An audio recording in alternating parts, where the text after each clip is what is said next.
Hi everyone. I've been seeing a lot of people switching to Samsung Z series, and I was going to do that as well until I got my hands on this beautiful phone. Actually, I didn't get it for myself, but I ended up keeping it and I switched from nothing phone to this one. I don't know why, there's something about a Pixel phone that feels like home.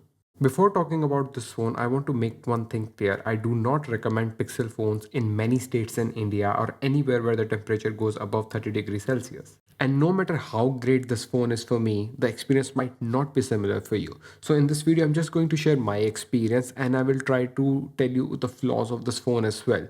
But it's up to you whether you want to go for this phone or not. Let me start with the looks and feel of this phone. It is a big phone, but it does not feel heavy. And this is one of the best looking phone out there when it comes to flagship phones. I like it better than S23 Ultra, but I do wish it had a matte back. If not that, I wish it had that matte visor like Pixel 7. I'm scared to not use a case after seeing so many long-term reviews about this phone, how this visor gets scratched so easily. The display is also flagship level. The front looks beautiful. Even though it's not symmetrical, but the curved glass makes it look very premium. The downside is always going to be getting a good tempered glass for this phone and expecting the fingerprint to work perfectly fine. I'm using a screen guard which works great, but it doesn't feel as great as a glass. But otherwise, it is an excellent display for viewing content, reading text, or just the interaction itself. The 1440p display makes everything look sharp and the colors are good as well. It's not a cheap panel like Google uses on Pixel 7 that usually has a tint issue.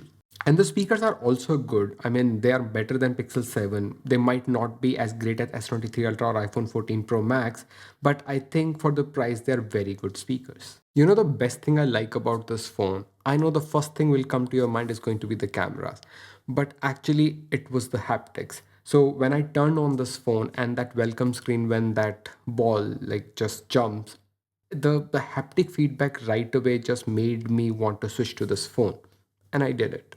I know for a lot of people it is not a big deal, but trust me, the haptic makes all the difference in the experience. But like I mentioned in the starting of the video, not everything is great about this phone, and the biggest culprit is Samsung. The chipset that is used by Google is made by Samsung on its own foundry.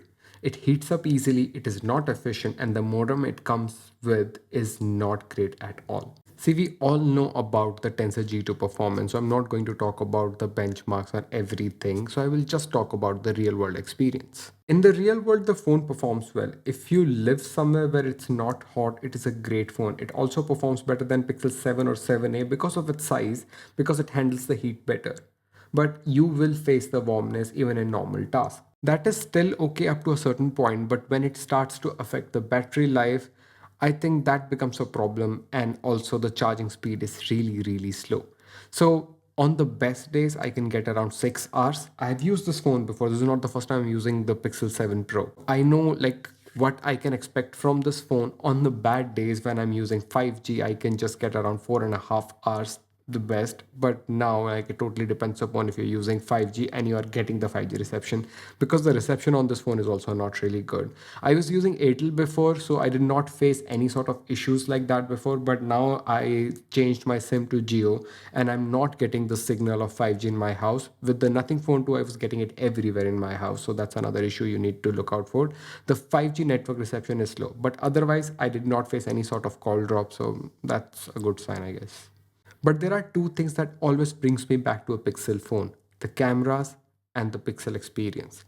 So if you ever were a Nexus fan, you know what I'm talking about. There is nothing like Pixel out there. I know it has its own flaws. It's not feature packed, but when it comes to the software experience, I will pick the Pixel experience over any other UI, even over iOS. Whether it's the simple lock screen animation, music player now playing offline dictation, or just a small rotation with face detection, I adore these features which makes me forget all the issues when I go to bed. And I know it's not practical, but it is something like Apple users expect from iOS: clean, smooth, and just practical experience. The fact that you will get the Android update first with long-term support will make this phone a really good option for many people who do not care about specs and do gaming. But does that mean can Google get away with all its weaknesses? No, of course not. But it is a smart smartphone for what it's worth, and it is more smart in many other countries, if not in India. If that's not it, the camera will bring you on board. And to be honest, this is the reason most of the people get a Pixel phone. I say that in every video I make. I prefer Google Pictures than any other phone out there. The dynamic range on the Pixel phones are one of the best, even if you want to compare it with the most expensive phones out there. It just controls the highlight much better, and it even like highlights the darker area much better. The macro mode on this phone is also good. Yes, because of those bigger sensor, you will lose that bokeh, but I think it is still usable, and I like it can go more closer than iPhone and the close-up shots. Even the telephoto lens with that 5x is a breath of fresh air. The quality in the daytime is really good, and I think it gives you a different sort of perspective, and I really like that. Even the night shots on Pixel phones are really good. The details are amazing, even if you're just trying to take a picture in a very low light scenarios. The front camera is not great, but it works well, and the skin tones on Pixel phone has been great as well. I hope I was able to articulate my feelings and experience, and if not, I'll try to summarize it. So, this phone is for someone who is a Nexus fan, and it is okay for that person if the phone heats up a little bit, but takes amazing pictures and have the best Android experience. I would not recommend this phone for a lot of people who live in a country where the Google service is not really great, and this is the only phone that you're going to rely on because the service is really slow in India at least. But if you haven't tried a Pixel phone ever, I would really suggest trying one, maybe waiting for Pixel 8 series or getting an older 7 Pro like I did. But please try it, I know you will fall in love with it. Do let me know your experience with any Pixel phone, and will you recommend it to anyone you know? Please like this video if you enjoyed this video, and subscribe to the channel because I'm this close to 40k subscribers. My name is Rohit. I'll see you in the next one. Till then.